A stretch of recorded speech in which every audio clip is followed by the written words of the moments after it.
नमस्कार विद्यार्थी मित्रमैत्रिणींनो, नुकतंच आता 12वीची बोर्ड परीक्षा सुरू झाली आहे. येणाऱ्या पुढच्या आठवड्यात बोर्डाचा मॅथमॅटिक्सचा 12वी सायन्सच्या मुलांचा पेपर आहे.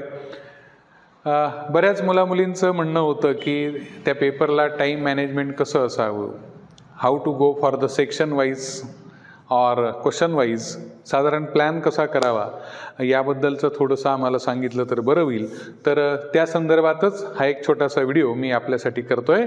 नमस्कार, मी गौरव महाले, संचालक शारदा मॅथ्स परिवार चोपडा. मित्रांनो, मैत्रिणींनो,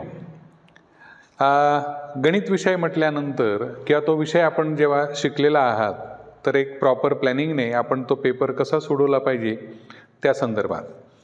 मित्रांनो, मैत्रिणींनो, पेपरला म्हणजे बोर्डाच्या पेपरला तुमचा वेळ आहे 3 तास आणि पेपर सोडवायचा आहे तुम्हाला 80 मार्काचा. म्हणजे 80 पैकी 80 ज्यांना सोडवायचा आहे खास त्यांच्यासाठी. तर अगदी साधा हिशोब आहे, 80 marks and 180 minutes. So if you go for how many minutes for the 1 mark, the calculation is 180 upon 80. याच्याने जर तुम्ही बघितलं तर 8 दुणे 16, 2 उरले, 0 घेतला. अगदी म्हणजे बालवाडीला नाही पण कुठेतरी भागाकार शिकले असाल. 8 दुणे 16, 4 उरले, 8 45. नियर अबाउट 2.25 मिनिट 1 मार्कासाठी तुम्हाला वापरायचं आहे. As you know, the format of question paper of the board exam, section A, त्याच्यात तुम्हाला 8 प्रश्न हे MCQ आहेत जे 16 मार्कासाठी आहेत. 8 MCQ for 16 marks. Short answer question, they are 4 single mark, 1 मार्कासाठी असतात. असे हे 20 मार्क आहेत. तर साधारण एक MCQचा जर आपण विचार कराल, 1-2 MCQ थोडेसे वेगळे असतात, CET लेवल किंवा JEE लेवलचे, पण बाकीचे बऱ्यापैकी सोपे असतात. म्हणजे 8 पैकी 3, मिनिमम 3-4 असे असतील की ते वाचल्यावर साधारण 1-1.5 मिनिटात तुमचं उत्तर निघतं. ओके, MCQचं उत्तर लिहिताना तुम्हाला ऑप्शन आणि काय उत्तर आहे ते पण लिहायचं आहे. म्हणजे for example question 1 option C 2.7 काय उत्तर आलं असेल, जे काही उत्तर असेल ते. ओके, तर एक अंदाज जर आपण नीट लावला, 1.5 मिनिट जर त्याला धरले, 8 MCQ आहेत म्हणजे 12 मिनिटात तुमचे MCQ झाले पाहिजे. आणि हे जे आहेत शॉर्ट आन्सर क्वेश्चन, हे 1-1 मार्काची उत्तरं लिहायचे आहेत. हाऊ यू किंवा formation of differential equation for the pair of lines वगैरे असं काही येऊ शकतं. लॉजिकचा एखादा प्रश्न असेल, the negation of the statement is this वगैरे, असं काहीतरी छोटे छोटे, म्हणजे अगदी 1 ओळीत 2 ओळीत होतील असे. Find the inverse by method of adjoint 1 मार्काला येणार नाही. ओके, ठीक आहे. तर हे पण त्यालाही तुम्ही 1.5 मिनिट धरा. समजा प्रश्न वाचणे, त्याचा अर्थ लावणे, काय लिहायचं तो विचार करणे, असा सगळा. म्हणजे या 4 प्रश्नांना 1.5 मिनिट जर धरला तर 15 चौक 60, म्हणजे हे 6 मिनिटं यासाठी, आणि साधारण एक 12 मिनिटं याच्यासाठी. ओके, 12 आणि 6 18. तरी पण मी तुम्हाला म्हणेन की 20 मिनिटात तुमचा सेक्शन A झाला पाहिजे. 20 मिनिटात. त्यानुसार तुम्ही घड्याळाचं नियोजन कराल. फिर जाएंगे हम सेक्शन B के तरफ. MCQ मध्ये समजा 1-2 तुम्हाला टफ वाटत आहेत, खूप विचार करून जमत नाहीये, त्याला तिथपर्यंत राहू देत. नंतर आपल्याला वेळ मिळेल तेव्हा तो करता येईल. पण त्याच्याच मागे जर लागून राहिलात, नाही हे काढेलच उत्तर आणि मगच पुढे जाईल, तर वेळ वाया जाईल. Okay, section B. Section B मध्ये काय आहे मित्रांनो, 2-2 मार्काचे प्रश्न आहेत. सॉल्व एनी 8 सोडवा. किती पैकी? 12 पैकी असा भाग आहे. प्रत्येकाला 2-2 मार्क आहे. हे सुद्धा प्रश्न सोपेच असतील, 100% सोपे असतील. म्हणजे 2/2चा इनव्हर्स काढून दाखवा ॲडजॉईंटने, मायनॉर्स काढा, कोफॅक्टर्स काढा, किंवा write the converse and inverse of the following. एखादा पेअर ऑफ लाईनचं उदाहरण आलं, find the value of k if the lines are parallel by वगैरे वगैरे वगैरे असं. ठीक आहे. तर 8 प्रश्न आहेत. ओके, 12 पैकी 8 सोडवायचे आहेत. मी असं म्हणेन की तुम्ही जरी आपण असं काउंटिंग करतोय की एका मार्कासाठी 2.25 मिनिट, इथे तेवढा वेळ लागत नाही, छोटे छोटे प्रश्न असतात, तरी पण या एका प्रश्नाला जर तुम्ही 3 मिनिट दिले, 3 मिनिट, तर 8 प्रश्न जर तुम्हाला लिहायचे तर याचं काउंटिंग होतं तुमचं 24 मिनिट्स. तर मित्रांनो, मैत्रिणींनो, 20 आणि 24 हे 44, म्हणजे इन अँड ॲव्हरेज 45. पहिल्या पाऊण तासामध्ये तुमचा सेक्शन ए आणि सेक्शन बी हा पूर्ण झाला पाहिजे. ओके, फिर चलते हैं हम सेक्शन सी के तरफ. सेक्शन सी में क्या है बॉस? सेक्शन सी में फिर से आपको 12 में से 8 क्वेश्चन करने हैं, पण याला मात्र 3-3 मार्काचं वेटेज आहे, म्हणजे 8 त्रिके 24. ओके, हे 20 मार्क झाले, हे तुमचे 8 सोडवायचे, हे 16 मार्क्स, याला हे 24 मार्क्स असं आहे. ओके, हे मार्कांचा हिशोब आहे, तिकडे आपण वेळेचा हिशोब करू. ठीक. आता हे 3-3 मार्काचे प्रश्न आहेत, थोडेसे मोठे असतील as compare to the section बी.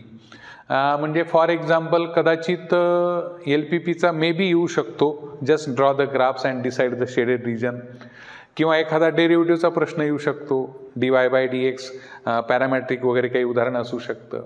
एखादा डिफरन्शियल इक्वेशनचं उदाहरण असू शकतं.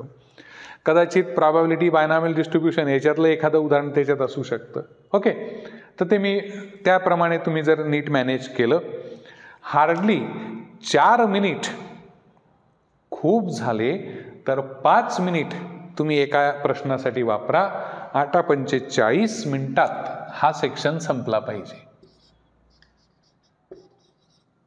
जास्त होतात तरी ते पण हरकत नाही.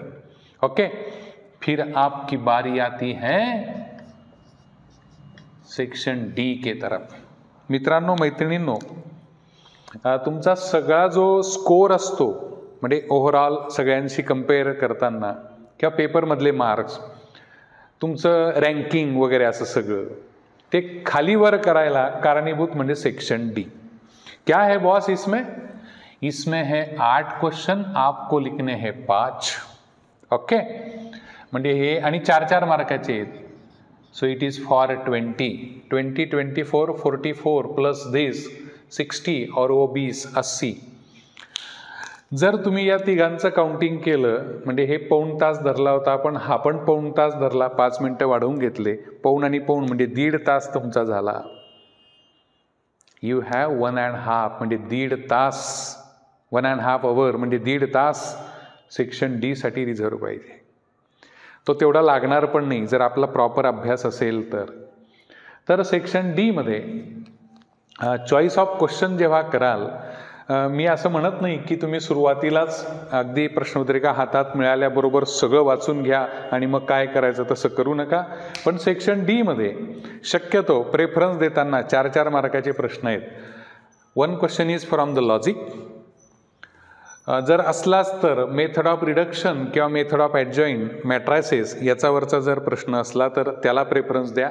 1 from logic, 2 from matrices, 3 from LPP, linear programming problem, maximize minimize graph वगैरे काढणं. 3 झाले, आता 2च निवडायचे राहिले. जर तुमच्या सुदैवाने सेक्शन डी मध्ये थेरमचा कुठला भाग आला, एक तर पेअर ऑफ लाईनचा थेरम असेल, टॅन थिटावाला असू शकतो, डेरिव्हेटिव्हचा एखादा थेरम असेल, प्रॉपर्टी असेल एखादी इंटिग्रलची, किंवा बायपार्टचा थेरम असेल, किंवा सबस्टिट्यूशनचा थेरम असेल इनडिफायनाइट, याचा जर कोणी थेरम एखादा सापडला किंवा व्हेक्टरचा सापडला, त्याला पकडा. 4 प्रश्न झाले. आता हा जो एक उरलेला आहे, जे 5 आपल्याला सोडवायचे आहेत, तो आता तुमच्या झालेल्या अभ्यासावर डिपेंड करतं की तुमचा कुठल्या एरियामध्ये किती अभ्यास झाला आहे, त्याच्यानुसार ते सगळं निवडायचं, याप्रमाणे काम करायचं. This is a proper management for the mathematics board exam paper. मित्रांनो, मैत्रिणींनो, पुन्हा एक प्रेमाचा सल्ला आपल्यासाठी असेल, हा सगळ्याच पेपरला वापरा. इवन CET, JEE, नीट, रेग्युलर बोर्डाचे किंवा याच्या पुढे होणारा आयुष्यातला प्रत्येक पेपर. जेव्हा तुम्ही एक्झाम हॉलमध्ये एंट्री करतायत, बेंचवर बसतायत, तुम्हाला आधी आन्सर शीट मिळते, त्या लाईन्स वगैरे, काही लाईन लावायला नाही हां, काही जण लाईन लावतात परीक्षेच्या वेळेस, तर त्या लाईन्स वगैरे आखायला, आणि मग 11 वाजता शार्प तुम्हाला क्वेश्चन पेपर मिळतो. प्रेमाचा सल्ला ऐकायचा, बघा, कामात येईल. प्रश्नपत्रिका मिळाल्यानंतर तिला आपल्या बेंचवर ठेवा, शांतपणे डोळे मिटा, आणि प्रश्नपत्रिकेचं वाचन नंतर होईल. ती प्रश्नपत्रिका मिळाल्यानंतर शांतपणे समोर ठेवल्यावर डोळे बंद करून जग कोण आहे, काय करतंय, कशासाठी, काही विचार करू नका. Just focus on your self. स्वतःवर लक्ष द्या, श्वासावर लक्ष केंद्रित करून एक 10 वेळेस 11 वेळेस गणपतीचं नाव घ्या, महादेवाचं नाव घ्या, असं मला म्हणायचं नाही आहे. स्वतःचंच नाव घ्या आणि स्वतःला शाबासकी द्या की आजचा पेपर खूप छान असेल, छान आहे, तू पूर्ण पेपर लिहिणार आहेस, तू पूर्ण पेपर लिहिणार आहेस, आजचा पेपर सोपा आहे, असं पॉझिटिव्ह एनर्जी स्वतःमध्ये क्रिएट करा. 101% you can solve each and every question. फक्त प्रेमाचा सल्ला नंबर 2, इथे किंवा इथे आपल्याला मोह होऊ शकतो. 8 विचारले आहेत, यार 12च्या 12 येत आहेत, मग सगळे सोडवू का? शक्यतो तसं करू नका. जे चांगले 8 जमणार आहेत ते पूर्ण करा. थोडाफार वेळ जर या 24 पैकी वेळ उरत असेल तर जागा सोडून ठेवा. ओके, जागा सोडून द्या. आपण ॲन्सर शीटसाठी पैसे दिले आहेत बोर्डाला, वापरा ती जागा. जर मिळाला वेळ नंतर या सेक्शन डीला पूर्ण केल्यावर, तर त्या जागेवर काम करा. नाही वेळ मिळाला, सोडून द्या रिकामी जागा, तिथे just cross the line. Okay, तर याप्रमाणे प्लॅन करा. 101% you will get good and not only good, the better success in your board exam. All the best.